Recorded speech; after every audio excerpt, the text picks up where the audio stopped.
about loanmen having issued diluted shares at a discount. Can you review for us a little bit if this strategy is working for the platinum miner? Good afternoon, Colin. Obviously, we've had this story in the news for some time. It was always going to be a very difficult one to try and convince shareholders to buy into this, especially given the fact that the rights issue is issued at a massive discount, about 94% discounts to the current share price.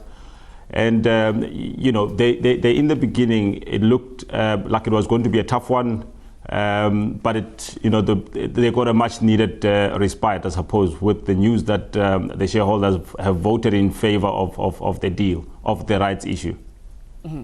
Well, looking at SAA, which is one of the state-owned companies that has been hogging the headlines throughout the week, South African Airways, they have been reporting positively on the financials for the first time after a very long time, because they were saying that the African and domestic operations were profitable, but they were failing when the long-haul flights were hogging losses of about 1.6 billion rand. So what do you make of the recent suspension of the Chief Commercial Officer, Sylvian Bosch, and the board chairperson, Dudumyeni, on her leadership style at the national airliner? Where does this put SAA going forward?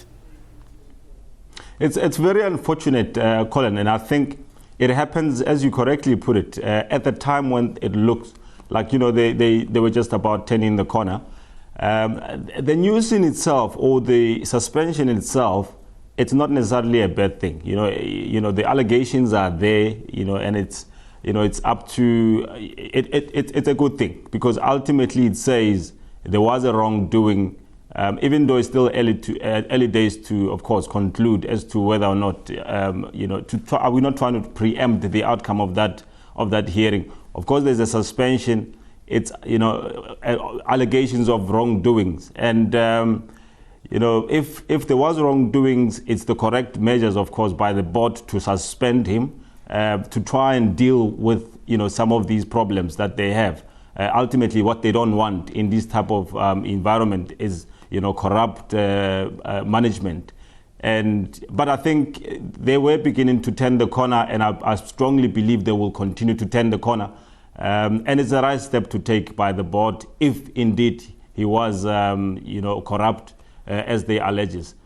Yeah, Tiger Brands now. This is South Africa's biggest consumer foods maker, and they've not made a profit from Nigeria's Dangote flour mills, since paying nearly over $200 million for acquiring that 65% stake in the pasta and flour market 3 years ago. Now, we have been looking at this company now having to have losses of about 1.7 billion rand.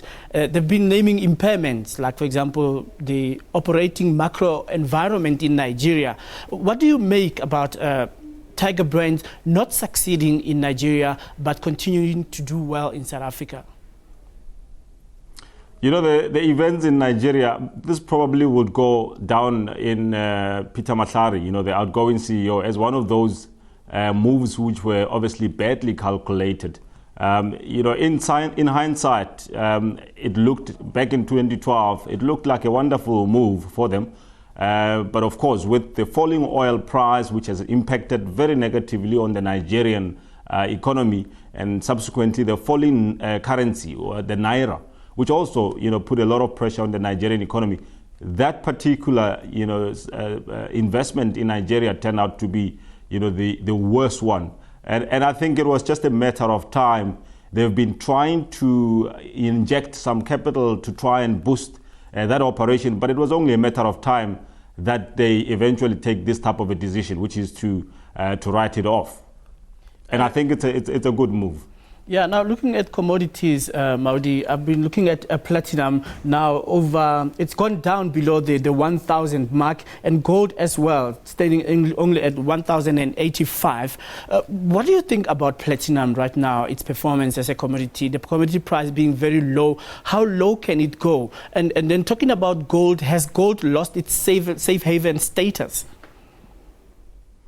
Just to put it into perspective, and I think that's the best way to understand what's been happening in the commodities space, is that platinum And I think let me begin with platinum. Platinum is an industrial metal, used mainly, particularly in the autocatalytic converters, in the making of cars.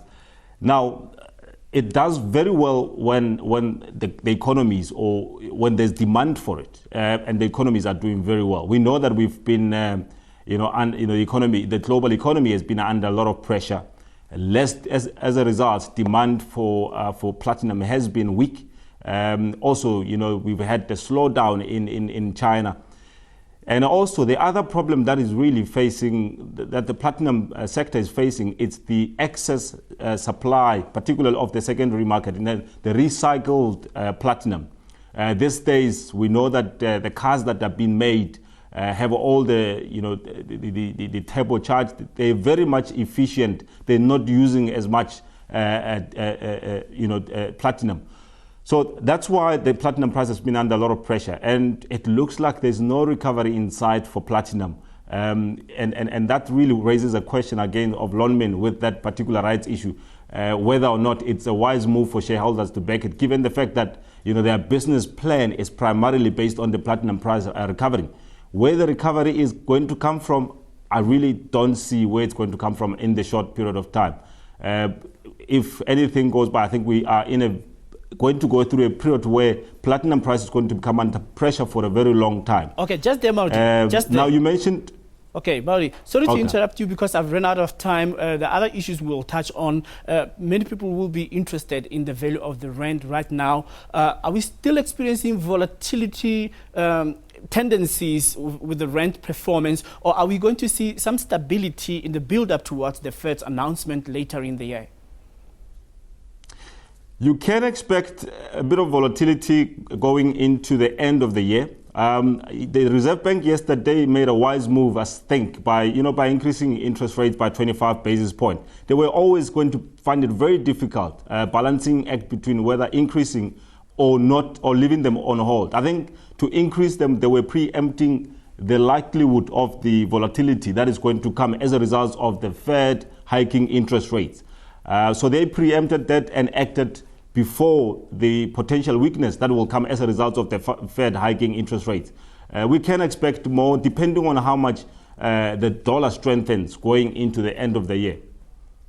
Okay, Maudi Lentswane talking to us live from our Durban studios. Thank you very much for your insightful analysis on some of the top stories of the week, looking at Tiger Brand, SAA, Lonmin, as well as a review of the current development at the South African Post Office. We will touch on other issues as we continue to wrap up some of the events making headlines throughout the week. Well,